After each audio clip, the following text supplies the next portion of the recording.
These demonstrators call on the government to change legislations related to drugs. France has one of the strongest anti-drug laws in Europe. In France, it is banned to talk about drugs, and you can face penal punishment. But I think it is undemocratic. It goes against the freedom of expression and creates huge problems for NGOs who want to promote prevention. And because of such laws, we don't even have proper studies on the black market related to drugs in France. There is no single blanket law across the European Union over drug trafficking and substance abuse. The general view, addiction harms, and therefore addictive substances must be banned. But for these demonstrators, a different approach can help, and France can learn from other countries. Even after hundreds of tons of drugs have been seized, there is a constant supply of drugs in France.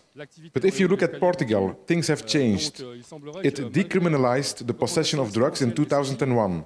Since then, the number of drug-related deaths and heroin consumption has fallen very sharply.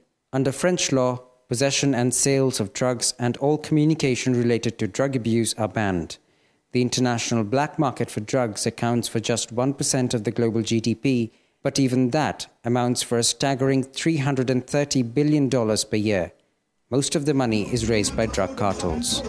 While anti-drug policies are meant to fight exactly such crime, these demonstrators think otherwise. The war against drugs is even more disastrous than the drugs themselves.